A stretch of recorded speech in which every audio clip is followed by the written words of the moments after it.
Booktube, we are back. Let's go over my top 5 books of all time and some of my favorite genres that need to be on your TBR. Before we get into the books, I've been reading for a minute here. I guess I've been reading since I was 9 years old, and I've read some incredible books. So to break down just top 5 of all time is going to be incredibly stressful here. But what I want to do is break them down by genre. Some of my favorite genres, so fantasy, sci-fi, thriller, and self-help, and kind of break those 5 down from there. So this is going to be a list of 20 books that need to be in your TBR, and I hope you're able to find some from here. And curious for you though, what are some of your top 5 books and some of your favorite genres? Let me know. And yeah, let's dive into some of mine. First, we're going to start with my favorite genre, which is fantasy. And coming in number 5, we have Rage of Dragons. The Rage of Dragons, again, you already know how this list is going to go if that's coming at number 5. This is one of Time's best 100 fantasies of all time, not of this decade, of all time. And rightfully so. Everyone just wrote a masterpiece and he followed up with Fires of Vengeance. And again, we're looking for book 3 and 4. But in this one, we follow the main character, Tao, who, again, he goes through something very traumatic and he says, you know what? This is it. I am done. I'm about to go on the crazy revenge tour of my life. And he does. And the battle scenes in this one is top tier. The writing in this one is top tier. And again, there are some times where you're going to get super emotional because you get attached to some characters who they may not make it to the end. And this is one of the stories where I always go back to and saying, like, this is how you write a fantasy, and The Rage of Dragons is 100% how you write a fantasy here. So coming in number 5, and you already know this is going to be crazy, this coming in number 5 is The Rage of Dragons. Coming in number 4, we have The Sword of Kaigen. The Sword of Kaigen, this list is crazy. This is coming at number 4. But this is one of my top books of 2023. And ML Wong is just a master writer when it comes to, her stories, especially her indie published stories. The Sword of Kaigen is an indie published book, which is crazy and has done crazy numbers since then too as well. And she followed up with Blood of Brighthaven, which is amazing too. I think if I was thinking about fantasies of all time, that'd probably fall, maybe 7 or 8. Like, that's how good her writing is. And this Sword of Kaigen is a Japanese inspired fantasy. We follow, a family, or actually you follow like a community who are this thing called the Sword of Kaigen. The Sword of Kaigen is a strip of land that kind of protects the mainland from like foreign invaders, foreign adversaries, and so forth and so on. And the government is telling them like, hey, listen, like, your land is safe. We are safe. There's no threat. And all of a sudden the threat kind of shows up to them, and it's up to them to kind of, battle it out and kind of be that Sword of Kaigen, be that protection that they need to protect the mainland. And the story, the writing in this one is just out of this world, but the story itself is a story full of hope, a story full of second chances, a story full of heartbreak, and heavy on the heartbreak. This is one of the books that, again, I know I say shed thug tears, but it's one of the books where I was like literally cried. Like, I literally cried when I was reading this book. And if you know, you know, and this story is just amazing. I will read anything ML Wong writes for sure. And this is the one that made it on my top 5 of fantasy of all time. Even like one of my top books of all time. Like, this story is absolutely amazing. If you haven't read this book, you need to read this book 1000%. No fantasy list is kind of complete without our Brandon Sanderson entry. So coming in number 3, we have The Hero of Ages, which is the 3rd book in the Mistborn trilogy. The first book is Mistborn Final Empire. The second book is The Well of Ascension, and it comes wrapped up in a bow with the 3rd book being Hero of Ages. Ooh, this book put me in a reading slump, and not one of those reading slumps where you're like, oh, like, I don't want to read because this last book that I read was awful. No, this was one of the ones where I didn't want to read anything else because I knew nothing was going to compare to the way this book ended. Nothing at all. And I still think to this day, nothing will compare to the ending of Hero of Ages. First off, the Mistborn trilogy itself, it starts off with Mistborn Final Empire, and that story starts off, and it's kind of described, and Brandon Sanders kind of describes it as, what if the bad guy won mixed with a heist? You have a great cast of characters who you follow throughout like these different books here. And the first book that's what it's about. The second book is a lot of political intrigue, and the 3rd book is just like, how do we wrap this up in a bow? And unfortunately, I Am the Hero of Ages is something that will stick with me forever. And I kind of want to get that tattooed, right? Like, the way that story ended was absolutely amazing, and one of the best endings of all time. Coming at number 3. Coming at number 3 is crazy, but it is at number 3 for fantasy for sure. And number 2, we have A Storm of Swords, which is the 3rd book in A Song of Ice and Fire. Some people know it as Game of Thrones, a TV show, but real ones know that it was a book series first. But I feel like one of the fake ones, because I haven't read this series until this year. So the first book is Game of Thrones, the second book is A Clash of Kings, and the 3rd book is A Storm of Swords. A Storm of Swords is the book, I would say, like one of the best books that you're going to read in this series, because everything that happens in the TV show, because I watched the TV show first, everything that happens in a TV show that is like top tier, you're like, oh my goodness, like this is crazy, this is crazy, this is nuts, happens in book three. Literally happens in book three. And reading it, first off, I actually enjoyed, maybe controversial take, I actually enjoyed watching the show first and getting all like what these characters could look like or should look like in my head, and then reading the story too after it. I thought that helped when it comes to like you get to some dense chapters, like you just understanding and picturing a little bit better there. And that's what I had with the Storm of Swords, and that was the experience I had with Storm of Swords. And just top tier, top tier. Winter is coming. I won't go too far into, that book there in terms of any spoilers, because it's the third book in the series, and I hope you read the first two books too as well. In terms of that there. It's just a story about everybody trying to get the Game of Thrones, basically. I guess I'll just describe it as that without going too far into spoilers. But yeah, super top tier. And again, if you watch the TV show, you definitely need to read the book 1000%. And then finally, not only one of the best fantasy books of all time, but arguably one of the best books of all time, at least to me. And I like to reiterate to people that I am not the end all be all when it comes to knowing what a great book is. I have my personal opinions. A lot of people agree with it. Some people don't. It is what it is. But Words of Radiance is the best book of all time, but it makes this list as the best fantasy book of all time. I have a great relationship with the Stormlight Archive. My relationship is when I first started dating the Stormlight Archive, back in 2020, I dumped it. DNF'd it 1000%. I could not go on with it. It must have been wrong time, wrong place. And then I started getting back into Brandon Sanders's work in 2023. And then I said, you know what? Let me try the Stormlight Archive. Let me read it. Read The Way of Kings, or I finished The Way of Kings, because the first time I read it, it was, I think I got to like page 300 or something. I was like, nah, not for me. But I finished The Way of Kings early last year. And I'm like, okay, I see the hype. I got to, just be patient with Brandon, and like the Sandlands will come. Way of Kings was great, but like it felt like a 1,200 page prologue. And I think that's what it was. And you get to Words of Radiance. I have lost so much sleep while reading stories in general. Words of Radiance might have been the most sleep that I've lost. Like there were days back to back where I was getting 2 hours of sleep. I don't know. I can't tell you like how locked in I was. You just have to believe me. I was so locked into that story that there's just nothing compares to that experience of reading that story, going through days and days and days without sleep. Crazy. I did get a chance to let Brandon know that it's one of my favorite books of all time. If you want to go onto another, if you want to go to my interview that I did with him on my YouTube page, it's there somewhere. It's in the interview section, actually. I kind of recorded that. It's in the interview section. Maybe I'll post it in the thing down here too as well. But Words of Radiance is the best book of all time. I mean, it's the highest rated book on Goodreads of all time too as well. But yeah. So that's my fantasy list there. So number 5, Rage of Dragons. Number 4, Sword of Kaigen. Number 3, Hero of Ages. Number 2, Storm of Swords. And number 1, Words of Radiance. If you have a different list than me, let me know. I'm really curious to see that. But let's move on to the next genre. All right, now let's move on to sci-fi. Sci-fi is my second favorite genre. Sometimes I sit at night, especially reading some of these great sci-fi books I've been reading lately, and think to myself, is sci-fi really number 2 or is it number 1? It competes every now and then for sure. These books are probably the reason why I'm like, this might be like close to number 1. But the number 5 book in terms of, my favorite sci-fi books of all time is Dark Matter. Dark Matter by Blake Crouch is just, if you don't know it, like I feel like everybody knows Dark Matter by Blake Crouch. Not only is it a, best-selling book, but it's also a top-tier TV show on Apple TV. I thought the TV show did a pretty good job at depicting, the book and kind of what the book was kind of describing. Now, there were some different characters, different things happen, but I thought the TV show did a good job, and I think there's a season 2 on it as well. But in this one, we follow the main character, who is like this teacher, and he's just, living his life. He's doing what he's supposed to do. He's a family man. Then all of a sudden he's ripped from that in terms of putting himself in a different realm of possibilities. I'm trying to do this without going into spoilers here. So if you didn't read this, if you're one of the people who didn't read this, I don't want you to kind of get into it, but it's kind of up to him out of these realm of possibilities to get back to, his self, to get back to his regular life from that perspective there. He goes through a lot of trials and tribulations on his way.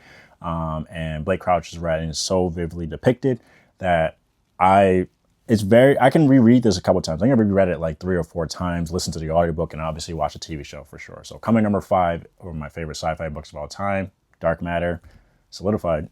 Coming at number 4, we have the 5th season by N.K. Jemisin. Now, there's some people going to come in my comments be like, the 5th season, that's fantasy. And some people come in comments that agree, like sci-fi, 5th season, that correlates. But I really think this is more of a sci-fi read, but whatever you consider it as, it's going to be at the top of your list for sure. N.K. Jemisin's writing in this is so amazing. The way she switched between point of views in this one is just chef's kiss. Chef's kiss. So in this story, we follow a few, main characters as they live in a world that has 5 seasons. So you all know we have 4 seasons: winter, spring, summer, fall. This one has 5 seasons. The 5th season is always something that's cataclysmic. It's always something that, goes haywire with the earth. We follow these main characters as they navigate through these worlds, especially with one main character who lost, a family member. And as she's kind of going through there's I guess you can call it a magical system. You can call it that, I guess. So again, that's where the fantasy comes in, but I really consider it sci-fi because again, what we're doing with the earth right now, you just never know what might happen. But the 5th season coming at number 4, but just because like the great writing, just because like it's a very unique story, very uniquely written. Some people may not like it because it's too uniquely written for some people. For me, it's my bread and butter. So N.K. Jemisin, the 5th season, number 4 sci-fi book. Yep. Coming at number 3, we have Project Hail Mary. Project Hail Mary is one of the only books that's going to be on this list where I'm going to be like, you know what? Listen to the audiobook. Don't even read the physical copy. Listen to the audiobook. However, when I first, consumed it, I read it physically. I was sitting down on my bed reading the story, and it was still incredible. But listening to the audiobook is a totally different experience. And I think, regardless of how you listen to it, how you read it, whatever you do, it's a 6-star book.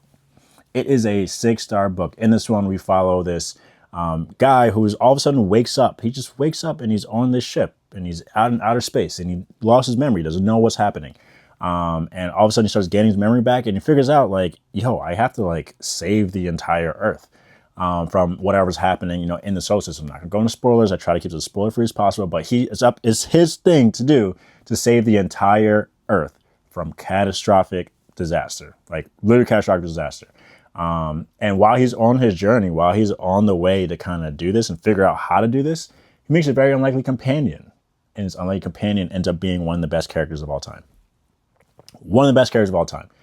Some people are going to say in the comments, I'm going to try my best not to say it in the comments because I do think that you should, kind of end up, seeing what this character is, seeing what this character does, but top tier. And there's a movie coming out in March on this that I highly recommend you read the book first before you see the movie so you can get more context on it and so you can go in there super excited to see it from here. But Project Hail Mary, it makes every single list that I end up doing in terms of a top book of all time because it's just so great.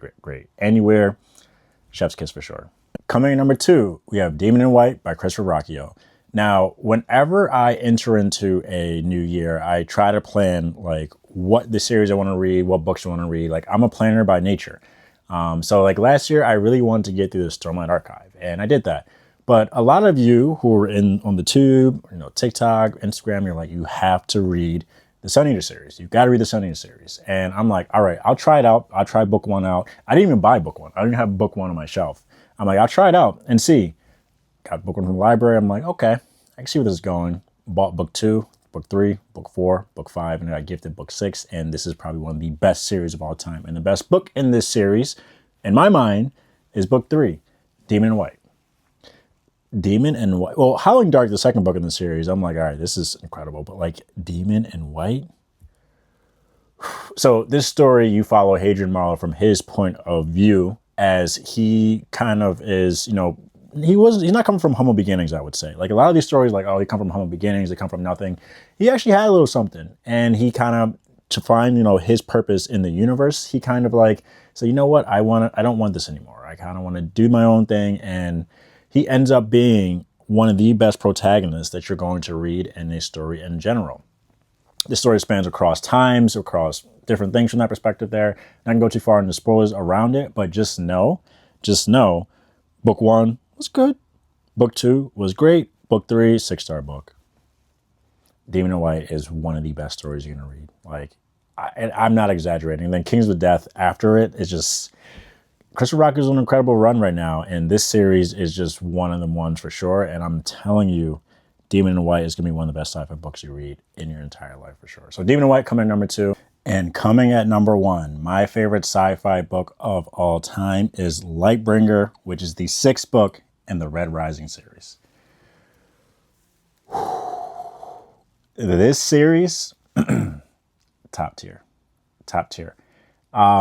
So if you're not familiar with the Red Rising series, it spans over 6 books. The first 3 books are, I guess you consider the Red Rising trilogy: Red Rising, Golden Sun, Morning Star. Red Rising, the first book, I'm like, all right, this is a great story, but where's this going?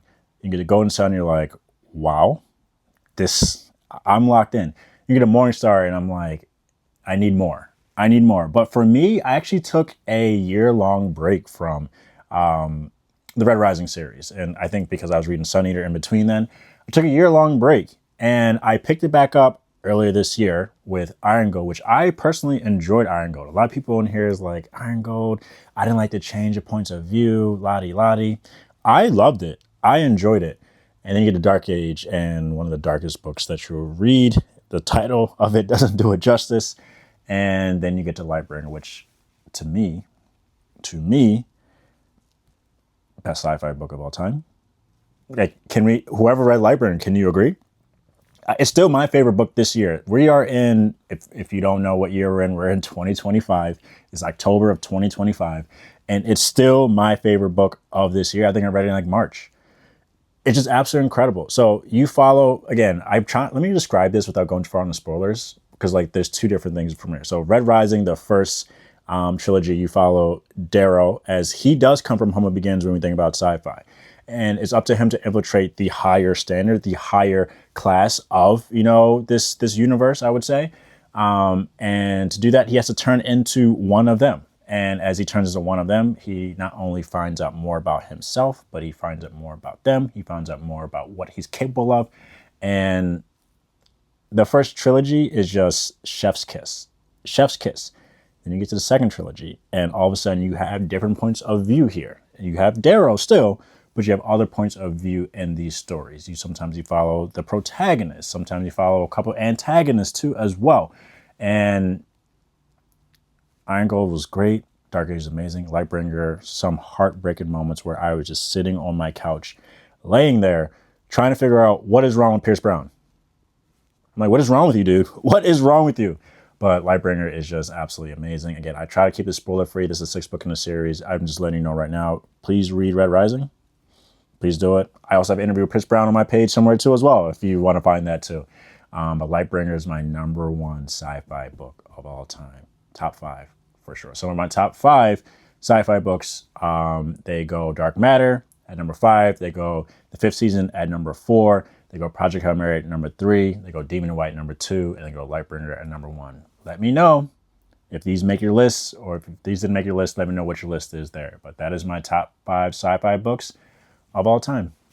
All right, so now let's move on to my third favorite genre, which is thriller. I'm going to put a disclaimer on this one, my people. I am not a thriller expert. Not like fantasy and sci-fi. Thriller is my third favorite genre. So what I'm saying in terms of my top 5 of all time, I'm sure you're going to be like, wait, this is better, that is better, that is better, that is better. Please don't come for me. I haven't read that many thriller books in my life, but these are the ones that I think are top. These are gas, by the way. I'm not saying that these aren't gas. I'm just saying I know there's some thriller junkies out there who are going to have some better recommendations, which I'm curious to you all. Like, what are some of those recommendations? Like, what are some of your top 5s? Like, again, I'm not going to sit here and be like I'm the end all be all when it comes to any of these genres, but definitely not thriller.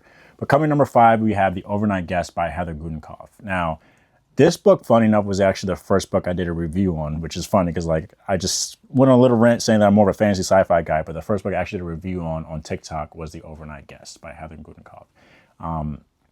Other story was absolutely incredible. Heather Gudenkauf's writing, especially for a thriller, which again, I was like, am I really going to review this book because it's a thriller? Oh, I 100% did. Like, it was just that good. So we follow a true crime writer. First off, this story is set place at like a isolated, like it's like a farmhouse or something like that, but it's isolated, and all of a sudden is a big snowstorm. So she's snowed in, and she's just trying to finish her story. She's just trying to finish her book. And what little beknownst to her, like this house was the site of like a triple homicide. And then there's some different elements that happen. She ends up finding a child in the snow. And then from there, everything kind of goes downhill. And the story kind of, like without going too far into spoilers, the story just, it had me hooked from like page one. And that's what a good thriller does. It has you hooked from page one. And this one was no different. And this is why this makes it as my number 5 book and thriller of all time. Coming at number 4, we have a classic, an OG classic with Along Came a Spider by James Patterson. Now, I read a good amount of Alice Cross books from James Patterson, a good amount of this series. I think I got up to book 5 or 6, and these stories are absolutely wild. But I really enjoyed this story. I really enjoyed James Patterson's writing. I should probably read more series from him. But in this one, we follow Alice Cross, who's a Black detective and psychologist, who's going through a lot, right? He's experienced some trauma in his past, some big trauma, some big catastrophes that I'm not going to kind of go into. You should definitely read the story. But all of a sudden, he's tasked with investigating 2 high-profile children's kidnappings at a school in Washington, D.C. And, you know, while doing that, like I said, he's struggling with his past, but he's also struggling with different things when it comes to different serial killers and things like that. And again, this story, like reading it, I'm like, what did these people look like? Like, what could these people look like? Both him and his partner. Like, I was trying to envision what they would look like. Because again, they are Black detectives. And then there's a TV show that came out about it, The Cross, on, I think it's on Amazon Prime. I was like, oh, this is what they could definitely look like. And I really saw that. So this one, number 4 for sure. I enjoyed, like, I think all the books are even when it comes to the books in the Alice Cross series up to book 5. But Along Came a Spider, since it's being my first one, I thought it was done very well, and it makes number 4 on my thriller list. At number 3, and just like Brandon Sanderson with fantasy, I believe, in my humble opinion, maybe not humble, in my honest opinion, that no thriller list will be complete without S.A. Cosby. S.A. Cosby is taking this game by storm, and All the Sinners Bleed comes at number 3 for me in terms of my top 5 thrillers of all time. This is my first S.A. Cosby read, and you know, it's funny enough, like they're all set in Virginia, which is super, super dope. But like going to the story, I'm like, what is this about? Like the title, All the Sinners Bleed. Like, what is this story about? Like, am I even gonna like this? The cover looked fire, but am I even gonna like this? And this is one of the books that you read, especially when you're on a run of fantasy and sci-fi. It makes you question, like, should I read more thriller? This was one of them. First off, the protagonist in this one, Titus Crown, will, and I know it says like, oh, it's one of the greatest characters of all time, one of the best characters of all time. I know, y'all gonna come in me and say, you say this all the time. Titus Crown, though, if you read All the Sinners Bleed, you're gonna be like, yes. He is legitimately a reason why like people love character work. Titus Crown is absolutely amazing. So in this one, we follow Titus Crown. He is a Black sheriff in like this small Virginia town. When you think small Virginia town, you know where your mind goes. Like he's fighting a lot of racism here, but while he's this sheriff in this town, he's investigating 2 crazy murders that happened at the school. You know, this story is mixed with different serial killers. The story is mixed with, you know, him questioning his past, him questioning his, morality and stuff like that. And just the writing, the way this story just goes, it's like, and it's an S.A. Cosby production. So you already know that you're going to get some high octane action. You're going to get some crazy, crazy action scenes. And so much so, this book is so great that there's going to be a TV show that comes out of it on Netflix. Netflix, you better do it right, Netflix. You better do it right. But All the Sinners Bleed at number 3 on this list. Like, you can't have a list, can't have a thriller list with S.A. Cosby on it, and I stand by that. I stand by that. Coming at number 2, we have The Conworth Killing by Pete Swanson. Now, a lot of people come to me and they're like, I want to get into reading, like, what should I read? Or I want to get back into reading, like, what should I read? And normally people are like, oh, you're not going to recommend me, like, a fantasy book? Like, why not recommend a fantasy book? If you're just getting back into reading, I always recommend The Conworth Killing, just to get back into motion. Because, first off, this story, this book, plays out like a top-tier movie, top-tier TV show. Just the way that Pete writes this story is just, like, it'll get you back into reading or get you into reading like 100%. I'll stamp that. I'll stand by it. If you read the story, you know what I'm talking about. In this one, we follow a few main characters, but the story starts out at an airport bar when you have this guy confiding into this random lady about the fact that he wants to unalive his wife.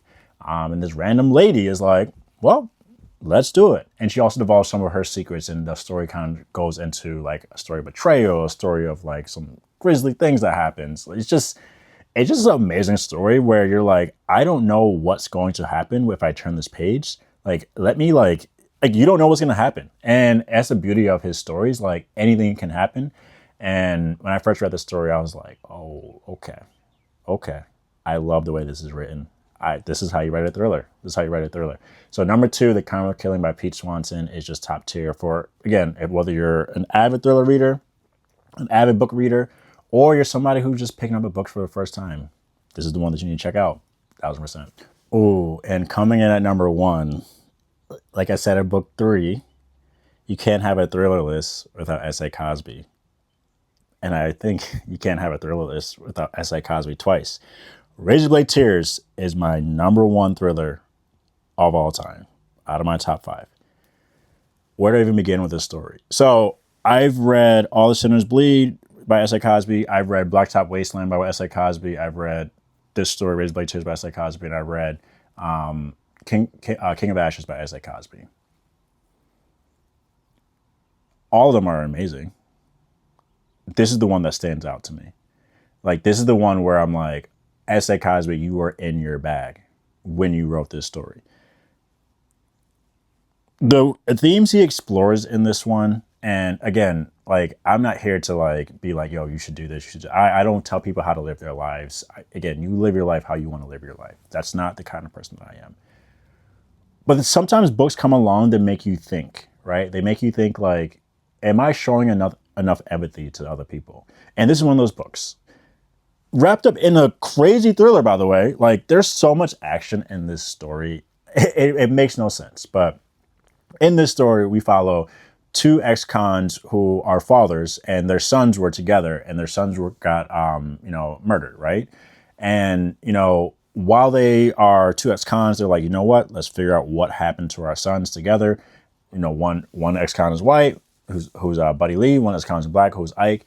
And, they kind of get together and be like, our sons, they were together. And, as fathers, we didn't understand that. So, let's kind of go not only on a mission and a journey to, figure out what happened to them, like, because they got brutally murdered. So let's figure out what happened to them. But also, like, they had a lot of self-reflection in terms of, like, them as fathers and them trying to figure out, like, maybe they weren't the best fathers. Maybe they can be better people going forward, right? Like, again, they may not agree with the choice that their sons made. They may not agree with any of that stuff, but like, let's try to be better because of it.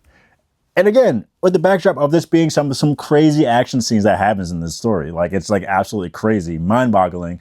But like, it's called Razorblade Tears for a reason. It really should be Razorblade Thug Tears, because like there's a time in this story, and I'm not gonna give it away when the time is because I try to stay away from spoilers. But there's a time in this story where you're gonna be like, oh. You're going to have to close the book for a second, and you're just going to have to stay with yourself. The story's absolutely incredible. S.A. Cosby right now has a thriller game by storm, and he's going to continue to have a thriller game by storm. And I hope Razorblade Tears ends up being a movie, a TV show, something. But it's my number 1 thriller book, 1000% sure. And my thriller people, let me know. Any of these books make your lists? If not, what thriller books make your list? And I'll add it to mine.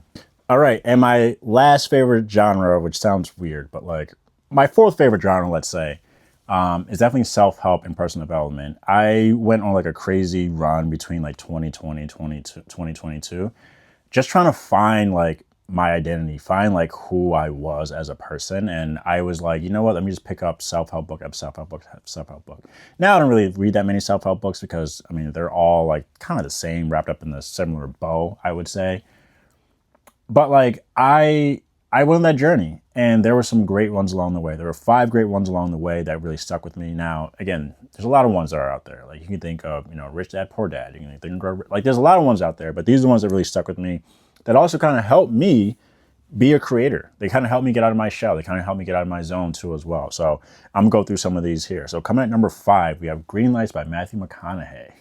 I always love saying this. All right. Green Lights by Matthew McConaughey It's a very unique one, right? It's like a memoir, like wrapped up in like some self-help personal development.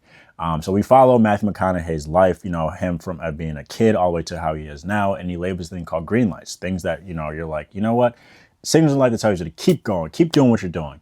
And then there's red lights and yellow lights that, are things that are saying like, oh, well, maybe these are not like things that tell you to keep going, but they're growth opportunities, right? There's be some things that, may be unfavorable for you.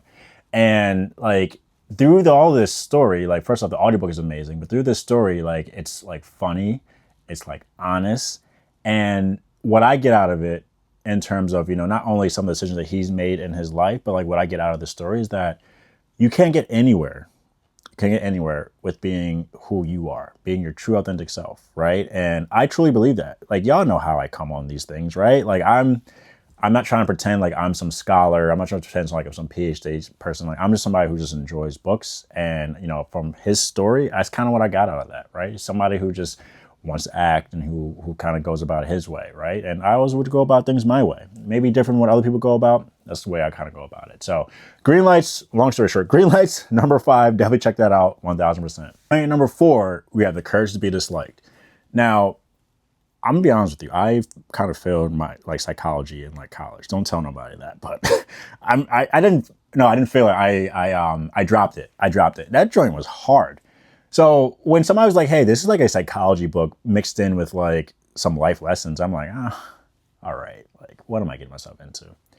I am so glad I picked this up. This book right here is probably one of the biggest reasons why I do what I do in terms of talking about books online.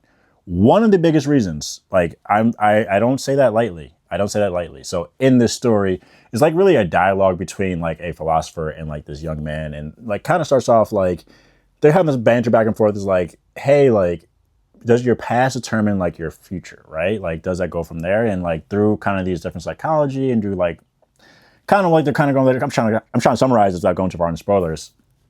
They argue that like happiness comes from like choosing freedom, responsibility, and like living for yourself, right? And what I kind of get out of living for yourself is that you're not going to make everyone in your life happy. It's just not going to happen.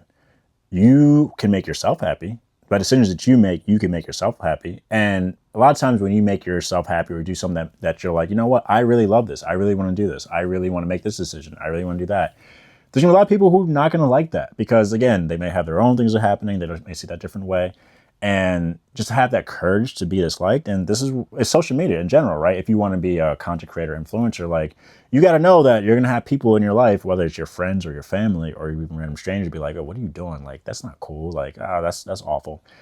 But if you have that courage to be disliked and you find happiness, crazy. So that's like my summary of that book. But like that book is really one of the reasons why I'm starting this, or I started this, and why I'm doing this. Like, yeah. Coming in at number 3, we have Can't Hurt Me by David Goggins. First and foremost, stay hard. But I was introduced to David Goggins. Well, not like introduced like, hey, David Goggins, what's up? But like introduced to not only his social media page, but his books like a few years ago. And I really resonated with that. So his story starts off as, his childhood was just full of trauma, full of like crazy stuff. And even some part of his adulthood, like he found himself being completely overweight. And he's like, you know what? I've had enough. I want to make something in my life. And he ended up training to be a Navy SEAL, became a Navy SEAL. And along his way, while being not only being a Navy SEAL, but also, running ultra marathons and doing different type of training stuff, he found out that a lot of times we don't get what we get out in life is because we make some crazy excuses. And like mental toughness is like a thing. And at the end of the day, it's like there are some crazy things that can happen in anybody's life. But I'm paraphrasing here because I don't think he said you got to lock in. I'm paraphrasing here. If you lock in and have a goal in mind, you can do anything that you set your mind to. That's basically what the story's about. And no matter what happens in your past, no matter what happens to you today, nothing can hurt you because it's just an excuse. Just keep going, keep moving on. Now, I'm not saying that you shouldn't wallow in it sometimes. You should feel the feeling sometimes. However, don't let that define who you are. And he didn't let that define who he is. He went from overweight to a Navy SEAL to running these crazy, crazy marathons at, I don't know how old he is. He's probably in his 60s. If you're not in your 60s, David, I'm sorry. I'm not trying to age you here, but you know what I mean? He's an older guy and he's doing all these training stuff and like it's absolutely incredible. So like Can't Hurt Me was one that I always gravitate to. It definitely makes me get up and work out every day for sure. So number 3, Can't hurt me. Coming at number 2, we are winding down, my people. We have Atomic Habits by James Clear. Now, whenever I see any self-development, personal development list, this has to be on it, just because this one kind of is separated from every other personal development book out there. This one doesn't tell you to, run 20 marathons. This doesn't tell you to, do an ice bath. This one doesn't tell you to do anything. It just tells you to every single day, small habits, the smallest of habits ends up making your life. And it was so profound when it first came out that everyone's like, you know what? Like, yeah, that makes sense. But consistent habits, consistent stuff, not like these home runs that you make, consistent stuff every day. For me, it's making my bed every single day. Whether I'm in a hotel room, which I got yelled at because I guess it doesn't help out, but I have to make my bed every single day. If I can do that every single day, I know I'm gonna have a good day. Because again, over time that compounds, working out every day, or even like just writing down some goals every day. Like over time, those small things end up coming with massive long-term stuff.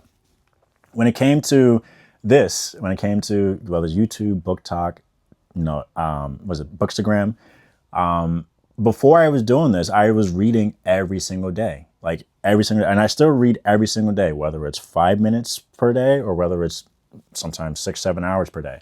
I made it a point to read every day because it's something I generally love, but also I know it feeds your mind, it feeds your soul, but doing it every single day. And by doing that every single day, the long-term part of it was like, I actually feel comfortable talking about these stories because like when I'm reading it, I lock in.